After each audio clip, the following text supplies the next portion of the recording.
E aí, meu povo? Hoje nós vamos corrigir a atividade de redação, atividade de revisão, né? Para a provinha que vocês vão fazer na próxima semana, a prova bimestral, né? Que as provas vão acontecer nos dias 28, 29 e 30 de junho, né? E hoje estou aqui para revisar com vocês essa parte de revisão que vocês viram com a professora Raquel, certo? Vamos lá, atividade 6, vocês encontram lá no site da escola, assim, ó, toda bonitinha. E aí nós temos primeiramente um texto, né? Comando da questão, leia o texto a seguir e responda as questões sobre ele. O texto é intitulado Exemplo de Honestidade e diz assim: políticos não se cansam de dar maus exemplos. Sempre que podem, vários deles surrupiam dinheiro público. A coisa anda tão feia que muita gente até se esquece de que o certo é ser honesto. Felizmente, nem todo mundo escolhe o caminho errado para se dar bem. E, de vez em quando, alguém mostra que é possível ser decente mesmo nas situações mais difíceis da vida. Na madrugada de domingo para segunda-feira, um casal de moradores de rua encontrou uma sacola embaixo de uma árvore. Ao abri-la, deram com cerca de 20 mil. O episódio já seria suficiente para chamar a atenção. Afinal, não é todo dia que 20 mil ficam dando sopa por aí. Mas a cena toda era ainda mais interessante. O casal vive na rua, debaixo de um viaduto no Tatuapé, zona leste de São Paulo. É óbvio que os dois passam dificuldades. A grana poderia melhorar muito suas vidas, mas eles não ficaram com o dinheiro. Resolveram dar tudo à polícia, que devolveu a bolada aos seus donos, os proprietários de um restaurante japonês que havia sido roubado horas antes. A polícia acha que o dinheiro foi escondido pelos ladrões para que eles próprios buscassem a sacola mais tarde. Frustrados, os bandidos ameaçaram os dois sem-tetos. Por isso, o agora não divulga os nomes de quem devolveu a bolada. Agradecidos, os donos do restaurante prometeram ajudar o casal, uma ajuda mais que merecida. Ainda que tenham feito apenas o que é certo, não há dúvida de que são dois heróis, anônimos como tantos brasileiros. Comparando o exemplo das ruas com o da política, fica a conclusão: pessoas honestas como esse casal é que são os verdadeiros representantes do povo. A primeira questão diz assim: a palavra que inicia o segundo parágrafo, felizmente, mostra que o autor, vamos botar aqui, felizmente, nem todo mundo escolhe o caminho errado para se dar bem. Esse felizmente, vamos analisá-lo. É a favor, isso mostra que o autor é a favor da atitude tomada pelo casal sem teto, tem uma opinião contrária à atitude do casal, pensa que o dinheiro deveria ter sido usado pelo casal, concorda que as pessoas devem escolher o caminho errado ou acha que não vale a pena ser honesto? Aqui tá muito fácil, né, gente? É o item A. É a favor da atitude tomada pelo casal sem teto. Quando ele diz esse felizmente, é o modo como ele se sente em relação à postura do casal, né? Questão 2. Que tipo de argumento o autor utilizou para defender sua opinião? Usou comparações entre épocas ou lugares diferentes? Usou dados de pesquisas científicas? Usou citações de psicólogos especialistas no assunto? Desculpa. Exemplo de acontecimento envolvendo o assunto abordado? Ou retrospectiva de fatos semelhantes ao narrado no texto? E aí, o que foi que ele utilizou? Ele utilizou aqui, né, para embasar a sua tese. Cadê? A tese aqui que ele fala dos políticos, né, que não se cansam de dar maus exemplos, né? E aí vai contar um caso diferente das atitudes dos políticos, né? De pessoas que agiram de maneira diferente da que os políticos geralmente se utilizam, né? Então, ele vai citar o quê? Um exemplo de acontecimento envolvendo o assunto abordado. né, que é a questão de você ser honesto, né, a honestidade é o assunto, né, mais geral abordado aí nesse texto. 3. Considerando uma proposta de redação com o tema O estigma associado às doenças mentais na sociedade brasileira, que foi o tema da redação do ano passado, do Enem 2020, o participante que fizesse uma redação como a da imagem abaixo teria nota 0, por quê? Vou aumentar aqui um pouquinho, pessoal. Vamos lá analisar essa redação desta criatura, intitulada Me Deu um Beijo e Virou Poesia. Bom, você já estranha logo aí, né? Esse título inusitado que não tem muito a ver com o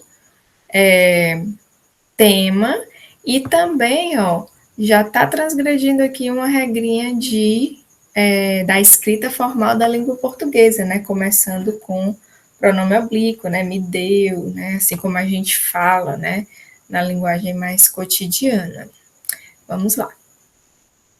Quando a pessoa encontra o amor é tão lindo, a nossa vida parece mesmo que é poesia.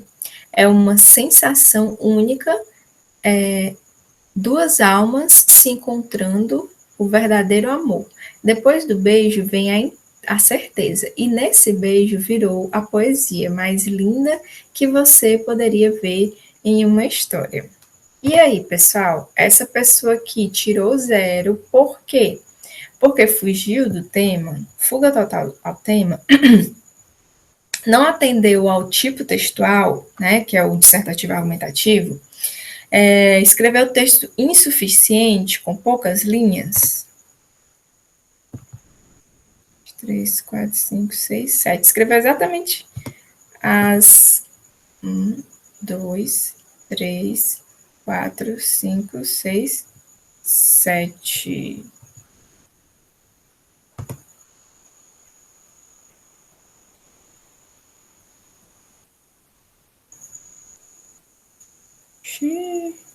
Gente, escreveu poucas linhas.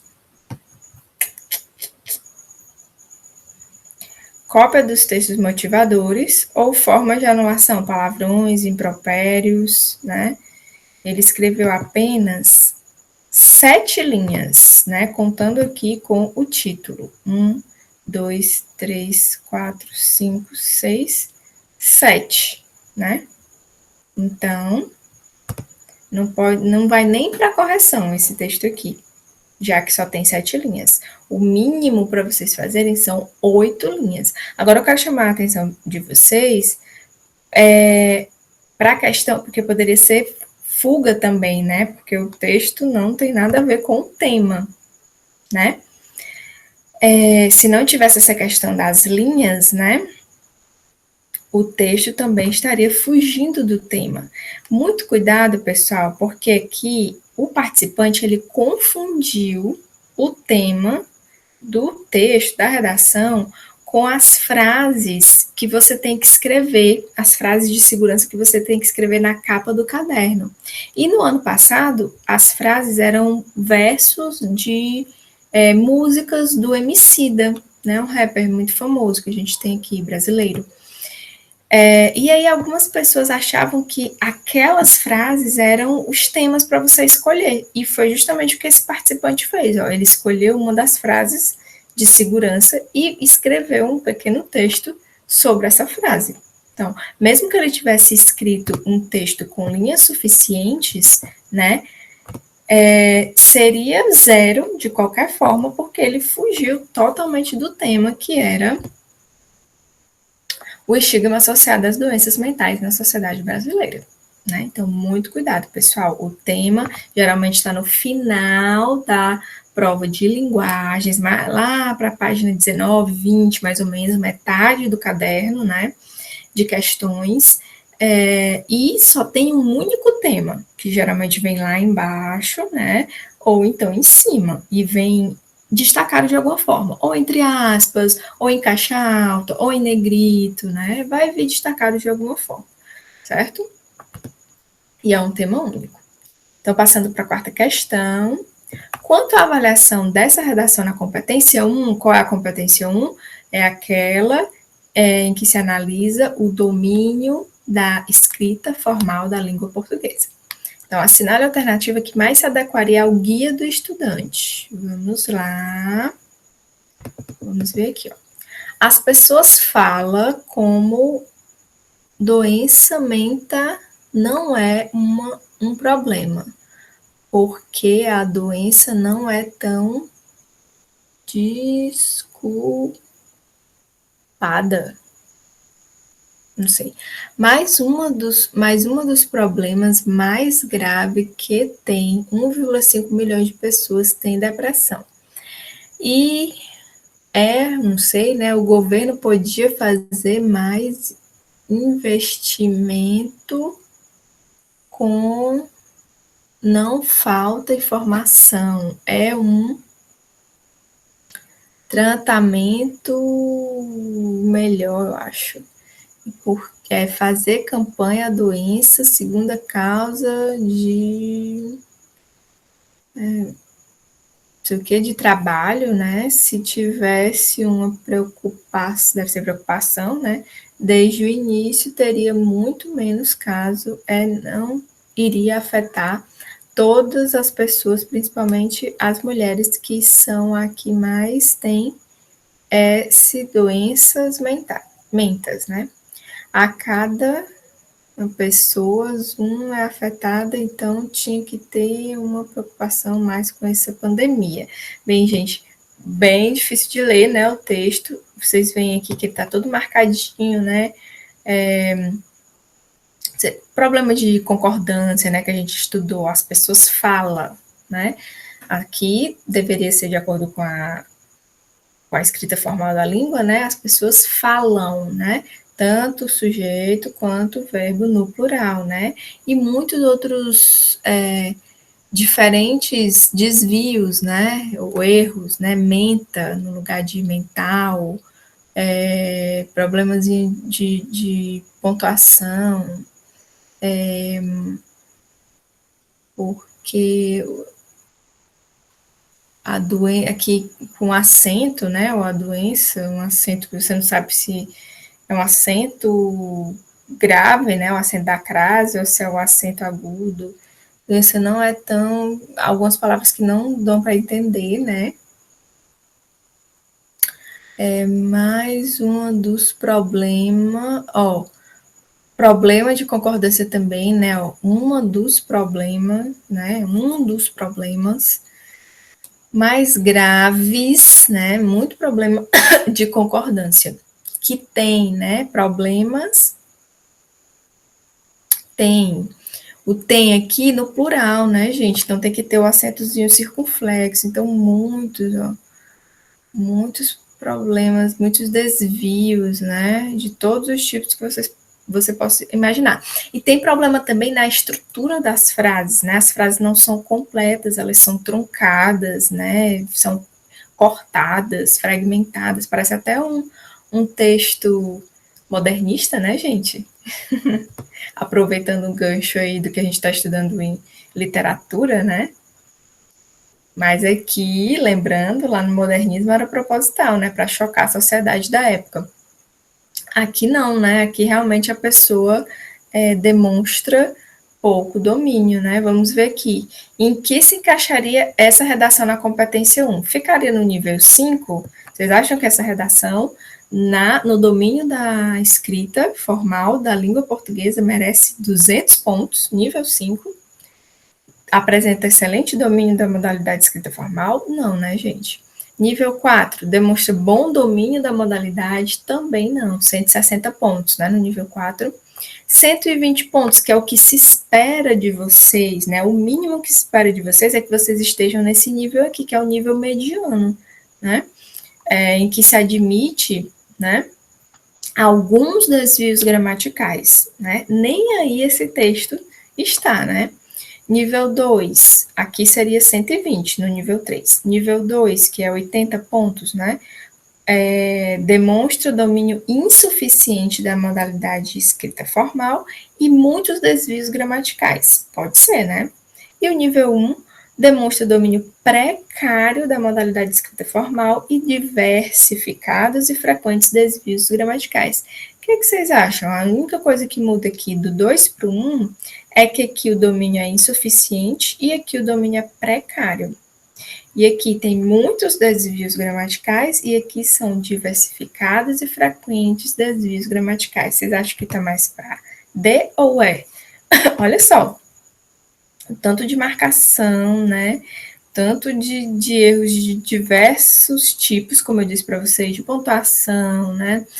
De concordância, de estrutura da frase, aqui, ó, de acentuação, ó, início, desde o início sem acento, né? E muitos outros aqui em cima também.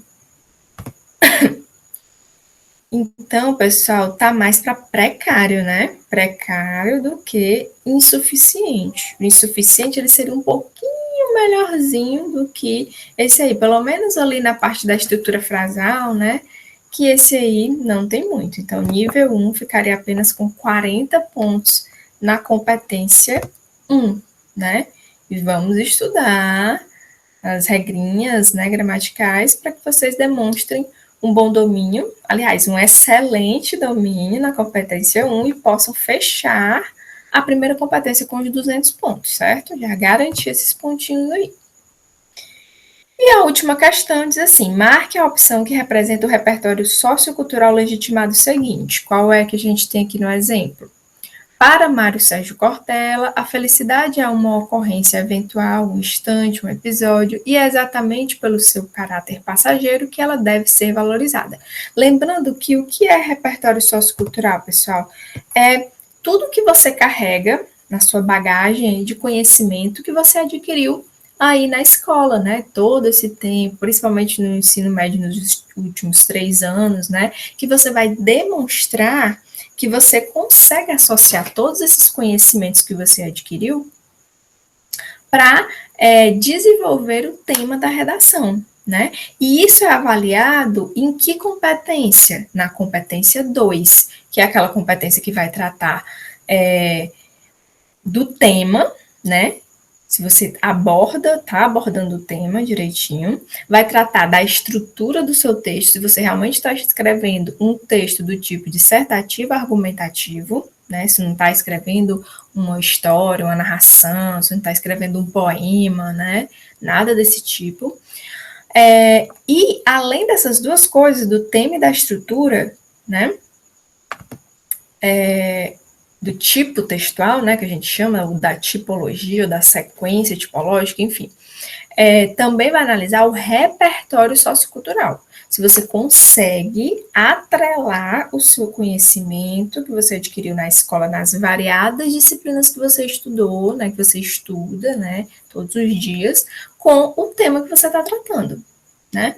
Aí aqui nós temos um exemplo de como você aumenta a sua nota na competência 2, utilizando o repertório sociocultural, né? Nós temos aqui, né, para Mário Sérgio de Cortella, já li para vocês, não vou ler de novo, né? Esse exemplo aqui, ele representa qual desses tipos de repertório legitimados? Item A. Informações, citações, fatos acompanhados de referência a uma área do conhecimento, literatura, artes, filosofia, direito, medicina, educação.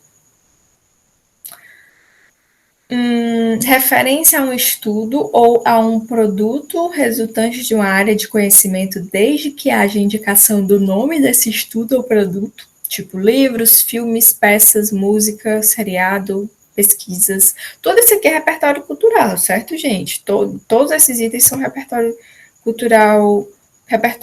culturais legitimados. Mas ele quer saber qual representa esse aqui, ó, do exemplo. A questão quer saber, né?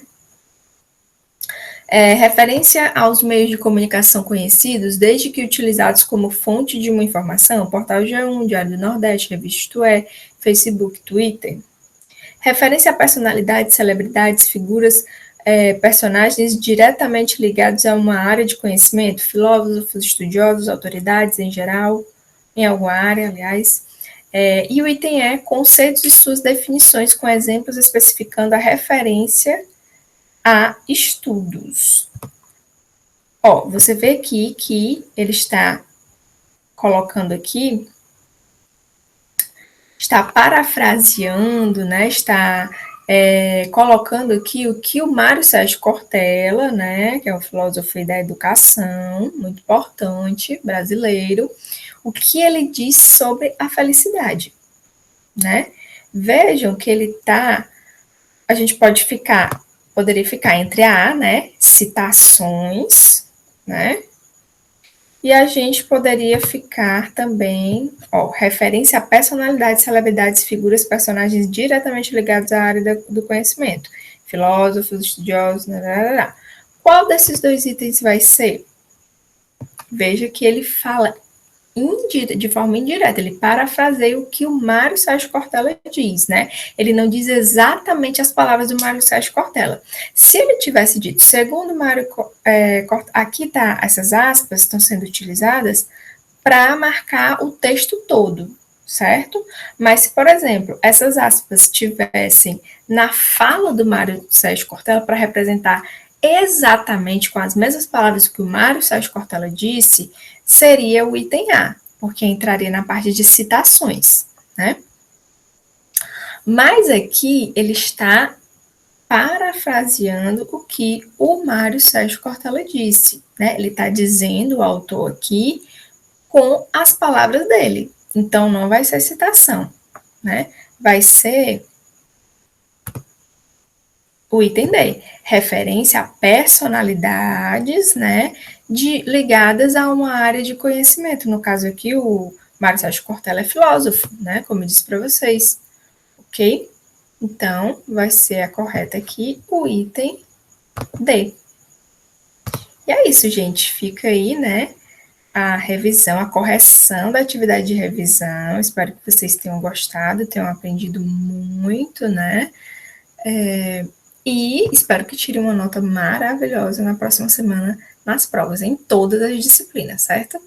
A gente se vê nas próximas aulas. Até lá!